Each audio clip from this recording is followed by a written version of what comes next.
ഓം ശ്രുതിസ്മൃതിപുരാണാനാം ആലയം കരുണാലയം നമാമി ഭഗവത്പാദം ശങ്കരം ലോകശങ്കരം ശങ്കരം ശങ്കരാചാര്യം കേശവം ബാദരായണം സൂത്രഭാഷ്യകൃതം വന്ദേ ഭഗവന്തോ പുനഃ പുനഃ.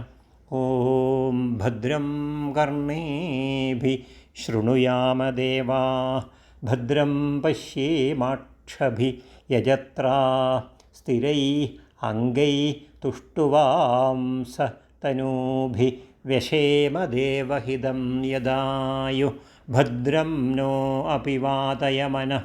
ഓം ശാന്തി ശാന്തി ശാന്തി. എല്ലാവർക്കും നമസ്കാരം. മുണ്ടക ഉപനിഷത്തിലെ രണ്ടാം ഖണ്ഡത്തിലെ രണ്ടാം കാണ്ഡത്തിലെ നാലാമത്തെ മന്ത്രം. പ്രണവോ ധനു ശരോഹി ആത്മാ ബ്രഹ്മ തത് ലക്ഷ്യം ഉച്യത്തെ അപ്രമത്തേന വേദ്ധവ്യം ശരവത്തന്മയോ ഭവേത്. പ്രണവ പ്രണവം, ധനു ധനുസ്സും, ആത്മാ ആത്മാ ആത്മാവ്, ശരം ഹി ശരവുമാകുന്നു, ബ്രഹ്മ ബ്രഹ്മം തത് ലക്ഷ്യം അതിൻ്റെ ലക്ഷ്യമാണ്, ആ ശരത്തിൻ്റെ ലക്ഷ്യമാണ്, ഉച്യത്തെ എന്നിങ്ങനെ പറയപ്പെടുന്നു. അപ്രമത്തേന അപ്രമത്തനായിട്ടുള്ളവനാൽ വേദ്ധവ്യം വേദിക്കപ്പെടേണ്ടതാകുന്നു.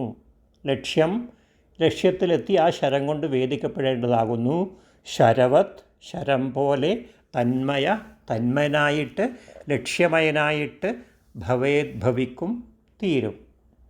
മുമ്പ് പറഞ്ഞ ധനുസ് പോലെ മുതലായവ ഏതെല്ലാമാണെന്നാണ് ഇവിടെ പറയുന്നത്.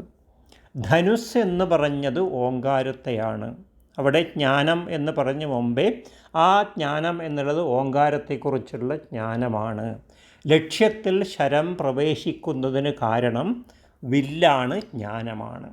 അതുപോലെ ആത്മാവാകുന്ന ശരം അക്ഷരമാകുന്ന ലക്ഷ്യത്തിൽ പ്രവേശിക്കുന്നതിന് ഓങ്കാരം എന്ന മന്ത്രം കാരണമാകുന്നു.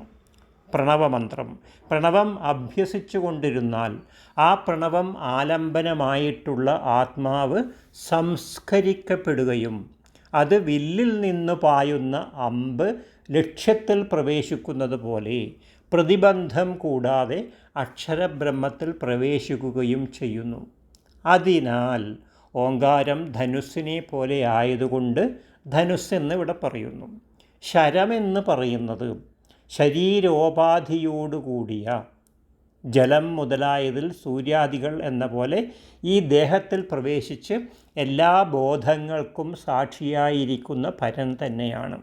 ആ പരൻ താൻ തന്നെയായ അക്ഷരബ്രഹ്മത്തിൽ ശരം പോലെ അർപ്പിക്കപ്പെടുന്നത് കൊണ്ടാണ് ആത്മാവ് ശരമെന്ന് പറഞ്ഞത്. മനസ്സിനെ ഏകാഗ്രമാക്കുന്നവർക്ക് ആത്മാവ് തന്നെയായി കാണപ്പെടുന്നത് കൊണ്ട് ബ്രഹ്മത്തെ ആ ശരത്തിൻ്റെ ലക്ഷ്യമാണെന്ന് പറയുന്നു. ബാഹ്യവിഷയജ്ഞാനം തൃഷ്ണാ പ്രമാദം, അതാണ് അപ്രമത്ത എന്ന് പറഞ്ഞത്.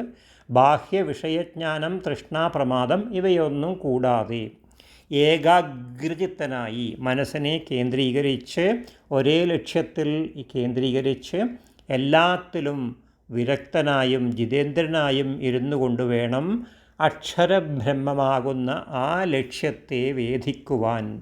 ലക്ഷ്യത്തെ വേദിച്ചു കഴിഞ്ഞാൽ ശരം പോലെ തന്മയനായിത്തീരും. ആ ശരം എന്താണെന്ന് പറഞ്ഞു. ശരം ലക്ഷ്യത്തിൽ എത്തിക്കഴിഞ്ഞു കഴിഞ്ഞാൽ പിന്നെ ആ ശരം ലക്ഷ്യമായിത്തീരും, ശരം പോലെ തന്മനായിത്തീരും എന്ന് പറഞ്ഞാൽ ലക്ഷ്യത്തെ വേദിച്ചു കഴിഞ്ഞാൽ ശരം പോലെ ഈ ആത്മാവ് തന്മനായിത്തീരും. ശരം ലക്ഷ്യത്തോട് ചേർന്ന് ഒന്നായിത്തീരുന്നത് പോലെ ദേഹം മുതലായവയിൽ ആത്മാവെന്നുള്ള ബോധം നീങ്ങി അക്ഷരവും താനും ഒന്നെന്നുള്ള അനുഭവം ആകുന്ന ഫലം സിദ്ധിക്കുമെന്നാണ് ഇവിടെ പറയുന്നത്. അപ്പോൾ ഇവിടെ പ്രണവത്തിൻ്റെ ഓങ്കാരത്തിൻ്റെ മഹത്വം എന്താണെന്ന് പറഞ്ഞു.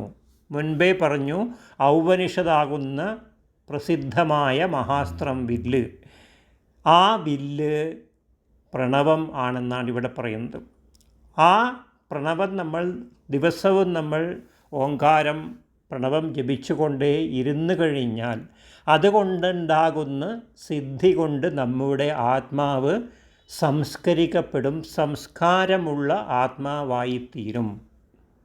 അപ്പോൾ ആ വില്ലിൽ നിന്ന് പായുന്ന അമ്പ് ലക്ഷ്യത്തിൽ പ്രവേശിക്കാൻ വേണ്ടി നമ്മൾ പ്രണവം ജപിച്ചുകൊണ്ടേ ഇരുന്നാൽ ആത്മാവിനെ സംസ്കരിച്ചു കഴിഞ്ഞാൽ അതിന് യാതൊരു തടസ്സവും കൂടാതെ പരബ്രഹ്മം, ഓങ്കാരബ്രഹ്മം, അക്ഷരബ്രഹ്മമാകുന്ന ആ ലക്ഷ്യത്തിലേക്ക് നമുക്ക് എത്താൻ കഴിയും എന്നാണ് ഇവിടെ പറയുന്നത്. അപ്പോൾ നമ്മൾ സാധാരണ കർമ്മങ്ങൾ ചെയ്യുന്നു എന്ന് മാത്രമല്ല, ആ കർമ്മം ചെയ്തുകൊണ്ട് നമ്മൾ പ്രണവം ജപിച്ച് ഓങ്കാരത്തെ ജപിച്ച് അതിൽ സിദ്ധി നേടി സാധ്യനായി കഴിഞ്ഞാൽ അവിടെ അക്ഷരബ്രഹ്മത്തിലേക്ക് എത്തിച്ചേരാനുള്ള വഴി എളുപ്പമാകും എന്നാണ് ഇവിടെ പറയുന്നത്.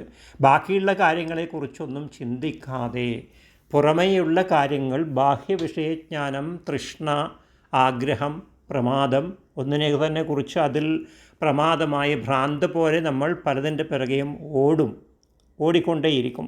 അങ്ങനെയുള്ള കാര്യങ്ങളിൽ നിന്നെല്ലാം നമ്മളെ ഒഴിവാക്കി മനസ്സിനെ ഏകാഗ്രമാക്കി എല്ലാത്തിലും വിരക്തി നേടി ഇന്ദ്രിയങ്ങളെ ജയിച്ച് മനസ്സിനെ ഏകാഗ്രമാക്കിയാൽ മാത്രമേ ആ ലക്ഷ്യത്തെ വേദിക്കുവാൻ കഴിയുകയുള്ളൂ എന്നുള്ളത് കൊണ്ടാണ് അപ്രമത്തനായി പ്രമാദമെല്ലാം ഇല്ലാതെയാക്കി, തൃഷ്ണയില്ലാതെയാക്കി, ബാഹ്യവിഷയജ്ഞാനം ഇല്ലാതെയാക്കി ജിതേന്ദ്രിയനായിട്ട് നമുക്ക് ആ ലക്ഷ്യത്തെ വേദിക്കാൻ കഴിയും എന്നുള്ളത് കൊണ്ടാണ് അപ്രകാരം ചെയ്യണമെന്ന് പറയുന്നത്. അപ്പോൾ ആ ലക്ഷ്യത്തെ വേദിച്ചു കഴിഞ്ഞാൽ പിന്നെ ആ ലക്ഷ്യവുമായി നമ്മുടെ ആത്മാവ് തന്മയത്വപ്പെടും, ഒന്നാകും എന്നുള്ള കാര്യമാണ് ഈ മന്ത്രത്തിലൂടെ നമുക്ക് പറഞ്ഞു തരുന്നത്.